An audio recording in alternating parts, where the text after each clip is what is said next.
This is the first annual Ducks Unlimited Scholarship Shoot. Around 50 shooters are competing for scholarships and prizes. This section of the road here in Iowa is already closed due to flooding. In a few days, this whole road could be shut down. And due to the change in the law, this year they're doing better than ever. The United States Postal Service is dealing with an increase in gas and paper prices. After swimming and biking, the triathlon athletes have to run for 5 kilometers around Holmes Lake.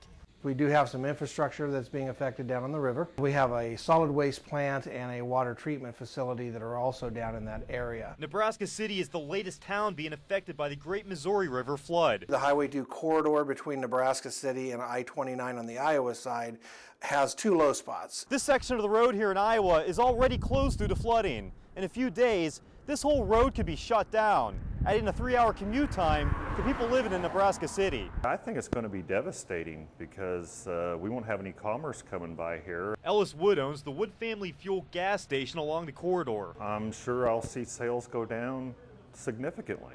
You know, not only just you know, this week, it'll be a rest of the year type of event. That's because the water isn't expected to go down until after summer. This is the Highway 2 corridor. Coming over to I-29, we have the Sapp Brothers gas station. This is the Purcellville Road. Purcellville is a town in Iowa. These folks will have to come out and get on I-29 and go north once this corridor is shut down. There's over 200 people that live in Iowa that work here in Nebraska City. And if you close that, where are they going to go? Guns were blazing, bullets flying, as kids of all ages competed for hundreds of dollars in scholarship money.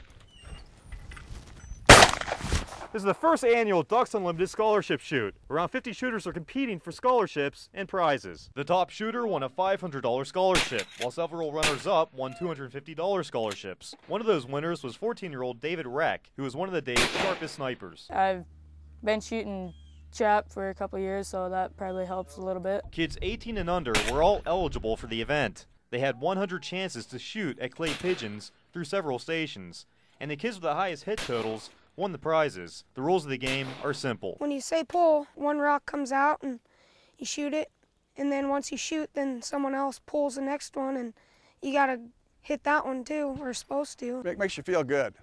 Really does see that many kids come out here and participate and see their parents support them, bring them here. The Oak Creek Sporting Club in Brainerd hosted the event in coordination with Ducks Unlimited, who supplied the scholarship money. Money that was supplied through generous donations. We need to get our youth back out in the outdoors, get them involved with the shooting sports. I love it. It's like, I love the outdoors. I just love to hunt and fish. This is the 27th year of Camp Caholo, a camp for kids battling cancer and other blood disorders. It's a chance for kids to be kids. Kids like Hayden Hubbard, a 10-year-old diagnosed with a brain tumor.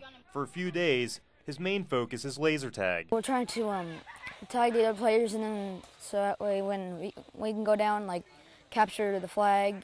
It's kind of like laser tag, capture the flag. And on defeating his opponents. We just lost the girls, unfortunately, so they got to pick this space and that they can start from. But Caden doesn't mind losing to the girls so much. Better than hospital. This is Cade Weir's 6th time at Camp Caholo after he was diagnosed with Ewing sarcoma. It's a lot of fun because there's different things, and I get to be with old camp friends and a few friends I knew from when I was in the hospital. It's an event he looks forward to every year. I was thinking really yummy food and a lot of fun times. For Gavin Jerdans, a 10-year-old battling hemophilia, his thoughts are on ice cream. Sometime in the day we get to pick something from an ice cream truck. Volunteers run the camp, many of them cancer survivors themselves. For a few days a year, kids fighting through problems most adults can't even dream of get to act their age.